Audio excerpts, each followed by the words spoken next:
ನಮಸ್ಕಾರ, ಪಾಕಶಾಸ್ತ್ರ ಚಾನಲ್ಗೆ ಸ್ವಾಗತ. ನಾನು ಸುರೇಖಾ ತಳವಾರ್. ಇವತ್ತು ನಾನು ಮಿಕ್ಸ್ ವೆಜಿಟೇಬಲ್ಸಲ್ಲಿ ಮೋಮೋಸ್ನ ಮಾಡ್ತಾ ಇದ್ದೀನಿ. ತುಂಬ ಈಸಿಯಾಗಿ ಮಾಡ್ಕೋಬಹುದು. ಹೊರಗಡೆ ಯಾವ ಥರ ಇರುತ್ತೋ ಅದೇ ಟೇಸ್ಟು ಮನೆಯಲ್ಲಿ ಮಾಡ್ಕೋಬಹುದು. ಈ ಮೋಮೋಸ್ ಮಾಡೋದಕ್ಕೆ ನಾನು ಯಾವ್ಯಾವ ವೆಜಿಟೇಬಲ್ಸ್ ತೊಗೊಂಡಿದ್ದೀನಿ ಮತ್ತು ಯಾವ ಥರ ಮಾಡ್ತಾಯಿದ್ದೀನಿ ಅಂತ ನೋಡ್ಕೊಳ್ಳೋಣ. ಮೊದಲಿಗೆ ವೆಜಿಟೇಬಲ್ ಏನೇನು ತೊಗೊಂಡಿದ್ದೀನಿ ಅಂತ ನೋಡ್ಕೊಳ್ಳೋಣ. ನೋಡಿ, ಕ್ಯಾಬೇಜ್ನ ತೊಗೊಂಡಿದ್ದೀನಿ. ಒಂದು ಅರ್ಧದಷ್ಟು ಕ್ಯಾಬೇಜ್ನ ತೊಗೊಂಡಿದ್ದೀನಿ. ಒಂದು ಕ್ಯಾಪ್ಸಿಕಮ್ಮು, 2 ಕ್ಯಾರೆಟು, ಕಾಲಿಫ್ಲವರು ಸ್ವಲ್ಪ, 1 ಈರುಳ್ಳಿ, 2 ಹಸಿಮೆಣಸಿನ್ಕಾಯಿ, 1 ಚಿಕ್ಕ ಗೆಡ್ಡೆ ಬೆಳ್ಳುಳ್ಳಿ, ಸ್ವಲ್ಪ ಶುಂಠಿನ ತೊಗೊಂಡಿದ್ದೀನಿ. ಮೈದಾ ಹಿಟ್ಟು ಅರ್ಧ kg ಅಷ್ಟು ತೊಗೊಂಡಿದ್ದೀನಿ. ಒಂದು ಅರ್ಧ table spoon pepper powder, 1.5 2 table spoon ಎಣ್ಣೆ, ರುಚಿಗೆ ತಕ್ಕಷ್ಟು ಉಪ್ಪನ್ನ ತೊಗೊಂಡಿದ್ದೀನಿ. ಬನ್ನಿ ಯಾವ ಥರ ಮಾಡೋದಂತ ನೋಡ್ಕೊಳ್ಳೋಣ. ಮೊದಲಿಗೆ ನಾವು ಹಿಟ್ಟನ್ನ ಕಲಸಿಟ್ಬಿಡೋಣ.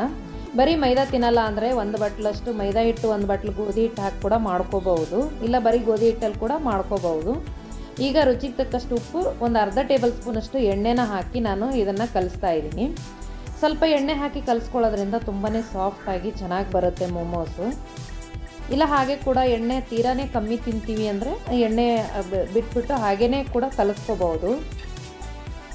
ನೋಡಿ, ಈ ಥರ ಸ್ವಲ್ಪ ಗಟ್ಟಿಯಾಗಿ ಕಲಿಸ್ಕೊಂಡು ಒಂದು ಅರ್ಧ ಗಂಟೆ ಹಿಟ್ಟನ್ನ ನೆನೆಯೋದಕ್ಕೆ ಇಟ್ಬಿಡಬೇಕು. ಅಲ್ಲಿವರೆಗೂ ಇದಕ್ಕೆ ಸ್ಟಫಿಂಗು ರೆಡಿ ಮಾಡ್ಕೊಳ್ಳೋಣ. ನೋಡಿ, ಹಿಟ್ಟು ಕಲಸಿದ್ದು ರೆಡಿ ಆಯಿತು. ಮೇಲೆ ಸ್ವಲ್ಪ ನಾನು ಎಣ್ಣೆ ಹಚ್ಚಿಬಿಟ್ಟು ಒಂದು ಪ್ಲೇಟ್ ಮುಚ್ಚಿ ಇಡ್ತಾ ಇದ್ದೀನಿ. ನೋಡಿ, ಈಗ ತರಕಾರಿನ ಕಟ್ ಮಾಡ್ಕೊಳ್ಳೋಣ. ಸ್ವಲ್ಪ ಬೆಳ್ಳುಳ್ಳಿ, ಶುಂಠಿನ ಹಾಕ್ತಾ ಇದ್ದೀನಿ, ಹಸಿಮೆಣಸಿನ್ಕಾಯಿ ಹಾಕಿ ನೋಡಿ ಇದನ್ನೆಲ್ಲ ಸಣ್ಣದಾಗಿ ಕಟ್ ಮಾಡ್ತಾ ಇದ್ದೀನಿ. ಸಣ್ಣದಾಗಿ ಕಟ್ ಮಾಡ್ಕೊಳ್ಳೋಕ್ಕೆ ಆಗಲ್ಲ ಅನ್ನೋರು ಮಿಕ್ಸಿಯಲ್ಲಿ ಕೂಡ ಮಾಡ್ಕೋಬಹುದು. ನನ್ನ ಹತ್ರ ಈ ಥರ ಕಟ್ಟರ್ ಇದೆ, ಇದರಲ್ಲಿ ನಾನು ಕಟ್ ಮಾಡ್ತಾ ಇದ್ದೀನಿ. ನೋಡಿ, ಈ ಚಾಪರು ನಿಮಗೇನಾದರೂ ಸಿಕ್ಕರೆ ತೊಗೊಳ್ಳಿ. ಒಂದು 150 ರೂಪಾಯಿಂದ 200 ರೂಪಾಯಲ್ಲೇ ಸಿಗುತ್ತೆ. ತರಕಾರಿ ತೀರ ಚೆನ್ನಾಗಿ ನಾವು ಇದನ್ನು ಕಟ್ ಮಾಡ್ಕೋಬಹುದು. ನೋಡಿ, ಹಸಿಮೆಣಸಿನ್ಕಾಯಿನೂ, ಶುಂಠಿ, ಬೆಳ್ಳುಳ್ಳಿ ಇದನ್ನು ಕಟ್ ಮಾಡ್ಕೊಂಡಿದ್ದೀನಿ. ಚಾಟ್ಸ್ಗಳಿಗೆಲ್ಲ ಈ ಥರ ಸಣ್ಣ ಸಣ್ಣದಾಗಿ ಕಟ್ ಮಾಡೇ ಯೂಸ್ ಮಾಡ್ತಿರ್ತೀವಿ. ತುಂಬಾ ಈ ಚಾಪರ್ ಯೂಸ್ ಆಗುತ್ತೆ.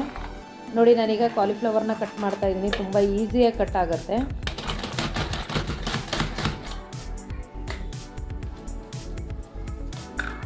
ನೋಡಿ, ಈಗ ಕಾಲಿಫ್ಲವರ್ ಕಟ್ ಮಾಡಿದ್ದೀನಿ.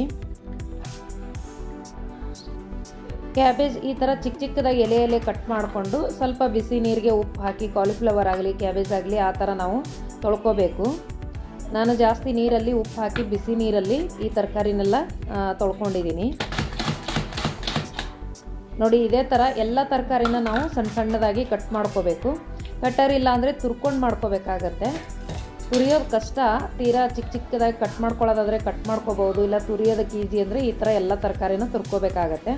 ನೋಡಿ, ಎಲ್ಲ ತರಕಾರಿ ರೆಡಿ ಮಾಡಿದ್ದೀನಿ ನಾನು. ಇದರಲ್ಲಿ ಹಸಿಮೆಣಸಿನ್ಕಾಯಿ, ಶುಂಠಿ, ಬೆಳ್ಳುಳ್ಳಿ, ಈರುಳ್ಳಿ, ಕ್ಯಾರೆಟು, ಕಾಲಿಫ್ಲವರು, ಕ್ಯಾಪ್ಸಿಕಮ್ಮು, ಕ್ಯಾಬೇಜ್ ಎಲ್ಲನೂ ನಾನು ಕಟ್ ಮಾಡಿ ತೊಗೊಂಡಿದ್ದೀನಿ. ಈಗ ಯಾವ ಥರ ಮಾಡೋದು ಅಂತ ನೋಡ್ಕೊಳ್ಳೋಣ. ನೋಡಿ, ಒಂದು ಕಡಾಯಿನ ಇಟ್ಟು ಇದಕ್ಕೆ ನಾನು 1 ಟೇಬಲ್ ಸ್ಪೂನಷ್ಟು ಎಣ್ಣೆನ ಹಾಕ್ತಾಯಿದ್ದೀನಿ.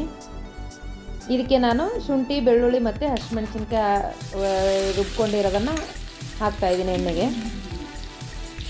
ನೋಡಿ, ಇದು ಸ್ವಲ್ಪ ಹೊತ್ತು ಹುರಿದಾದ್ಮೇಲೆ ಈಗ ಸಣ್ಣದಾಗಿ ಕಟ್ ಮಾಡಿರೋ ಈರುಳ್ಳಿನ ಹಾಕ್ತಾಯಿದ್ದೀನಿ. ನೋಡಿ, ಜಾಸ್ತಿ ಹೊತ್ತು ಹುರ್ಕೋಬೇಕಂತೇನಿಲ್ಲ. ಡೈರೆಕ್ಟಾಗಿ ಅದೇ ಥರ ತರಕಾರಿ ಕಟ್ ಮಾಡಿ ಮಿಕ್ಸ್ ಮಾಡಿ ಉಪ್ಪು, ಪೆಪ್ಪರ್ ಪೌಡ್ರ್ ಹಾಕಿ ಕೂಡ ಮಾಡ್ತಾರೆ. ಅದು ಸ್ವಲ್ಪ ನೀರು ಬಿಟ್ಕೊಳ್ಳುತ್ತೆ. ಹಾಗಾಗಿ ಈ ಥರ ಸ್ವಲ್ಪ ಹುರ್ಕೊಂಡು ಮಾಡೋದ್ರಿಂದ ನೀರು ಬಿಟ್ಕೊಳ್ಳಲ್ಲ, ಈಸಿಯಾಗಿ ಮಾಡ್ಕೋಬೋದು. ಸಣ್ಣದಾಗಿ ಕಟ್ ಮಾಡಿಟ್ಟಿರೋ ಎಲ್ಲ ತರಕಾರಿನ ನಾನು ಹಾಕ್ತಾಯಿದ್ದೀನಿ. ನೋಡಿ, ಇದನ್ನೆಲ್ಲ ಚೆನ್ನಾಗಿ ಮಿಕ್ಸ್ ಮಾಡ್ತಾಯಿದ್ದೀನಿ ನಾನೀಗ. ಇದನ್ನು ಮಿಕ್ಸ್ ಮಾಡಿ ಇದಕ್ಕೆ ರುಚಿಗೆ ತಕ್ಕಷ್ಟು ಉಪ್ಪನ್ನು ಮತ್ತು ಪೆಪ್ಪರ್ ಪೌಡ್ರನ್ನ ಹಾಕ್ತಾಯಿದ್ದೀನಿ. ಉಪ್ಪು ಒಂದು ಅರ್ಧ ಟೇಬಲ್ ಸ್ಪೂನಷ್ಟು, ಪೆಪ್ಪರ್ ಪೌಡ್ರು ಒಂದು ಅರ್ಧ ಟೇಬಲ್ ಸ್ಪೂನಷ್ಟು ಹಾಕ್ತಾಯಿದ್ದೀನಿ. ಇದು ಮಿಕ್ಸ್ ಮಾಡ್ಕೊಂಡ್ಮೇಲೆ ಉಪ್ಪಿಗೆ ಸ್ವಲ್ಪ ನೀರು ಬಿಟ್ಕೊಳ್ಳುತ್ತೆ. ಆ ನೀರು ಹಿಂಗೋವರೆಗೂ ನಾವು ಇದನ್ನು ಫ್ರೈ ಮಾಡ್ಕೋಬೇಕು.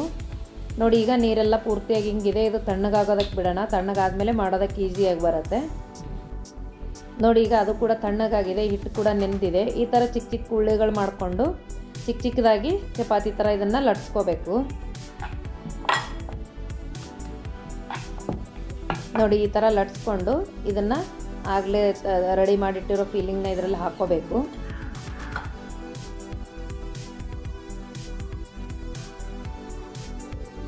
ನೋಡಿ, ಹೊರಗಡೆ ಥರ ನಾವು ಮೋಮೋಸ್ನ ಮಾಡ್ಕೊಳಕ್ಕಾಗಲ್ಲ ಅಂದ್ರೂ ಈ ಥರ ನಮಗೆ ಯಾವ ಥರ ಬರುತ್ತೋ ಆ ಥರ ನಾವು ತುಂಬಿಕೊಂಡು ಕಡುಬು ಮಾಡೋ ಥರ ಮಾಡಿಕೊಂಡು ನಾವು ಇದನ್ನು ಹಬೆಯಲ್ಲಿ ಬೇಯಿಸ್ಕೊಂಡ್ರೆ ತುಂಬ ಈಸಿಯಾಗಿ ಮೋಮೋಸ್ನ ಮನೆಯಲ್ಲಿ ಮಾಡ್ಕೋಬಹುದು. ಹೊರಗಡೆ ಮೋಮೋಸ್ ತುಂಬ ನೀಟಾಗಿ ಈ ಥರ ರೆಡಿ ಮಾಡ್ಕೊಂಡಿರ್ತಾರೆ. ನೋಡಿ ಆದಷ್ಟು ಟ್ರೈ ಮಾಡಿದ್ದೀನಿ. ಹೊರಗಡೆ ಥರ ಬಂದಿಲ್ಲ ಅಂದ್ರೆ ನಮ್ಗೆ ಯಾವ ಥರ ಬೇಕೋ ಆ ಥರ ನಾವು ಇದನ್ನು ತುಂಬಿಕೊಂಡು ಮಾಡ್ಕೋಬಹುದು. ನಿಮಗೆ ಆ ಥರ ಮಾಡ್ಕೊಳಕ್ಕೆ ಬರಲ್ಲ ಅಂದರೆ ಸುಮ್ಮನೆ ಜಸ್ಟ್ ಈ ಥರ ಹಾಕಿಬಿಟ್ಟು ನೋಡಿ ಕಡುಬು ನಾವು ಮೋದಕ ಮಾಡ್ತೀವಲ್ಲ ಆ ಮೋದಕ ಥರ ಕೂಡ ಮಾಡ್ಕೋಬಹುದು. ಇಲ್ಲಾಂದರೆ ಕರ್ಜಿಕಾಯಿ ತುಂಬ್ತೀವಿ ಆ ಥರ ಕೂಡ ಮಾಡ್ಬೋದು. ನಮ್ಗೆ ಯಾವ ಥರ ಈಸಿ ಆಗುತ್ತೋ ಆ ಥರ ನಾವು ರೆಡಿ ಮಾಡ್ಕೋಬೇಕು ಮೋಮೋಸ್ನ.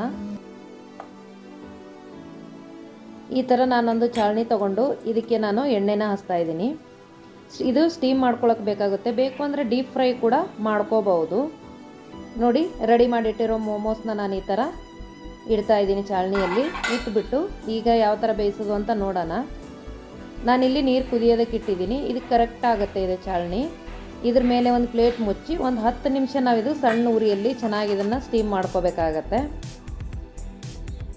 ನೋಡಿ ಈಗ 10 ನಿಮಿಷ ಆಯಿತು, ಚೆನ್ನಾಗೆಲ್ಲ ಬೆಂದಿರುತ್ತೆ. ಈಗ ನಿಮಗೆ ಗೊತ್ತಾಗಿಲ್ಲ ಅಂದರೆ ಈ ಥರ ಟೂತ್ ಪಿಕ್ಕು ಅಥವಾ ಚಾಕುನೋ ಈ ಥರ ಚುಚ್ಚಿ ನೋಡಿದ್ರೆ ಇದು ಹಸಿಯಾಗಿ ಬಂದಿಲ್ಲ ಅಂದರೆ ಚೆನ್ನಾಗಿ ಬೆಂದಿದೆ ಅಂತ ಅರ್ಥ ಇದು. ನೋಡಿ ಈಗ ಸ್ಟವ್ ಆಫ್ ಮಾಡ್ತಾ ಇದ್ದೀನಿ. ರುಚಿಕರವಾದ ಮೋಮೋಸ್ ರೆಡಿ ಆಯಿತು. ಟೇಸ್ಟು ಸೂಪರಾಗಿರುತ್ತೆ. ನೀವು ಕೂಡ ಟ್ರೈ ಮಾಡಿ. ತುಂಬ ಈಸಿಯಾಗಿನೇ ಮಾಡ್ಕೋಬೋದು. ಟೇಸ್ಟ್ ಅಂತೂ ಸೂಪರಾಗಿರುತ್ತೆ. ಏನನ್ಸುತ್ತೆ ಅಂತ ಕಮೆಂಟ್ ಮಾಡಿ, ಲೈಕ್ ಮಾಡಿ, ಶೇರ್ ಮಾಡಿ, ಸಬ್ಸ್ಕ್ರೈಬ್ ಮಾಡಿ.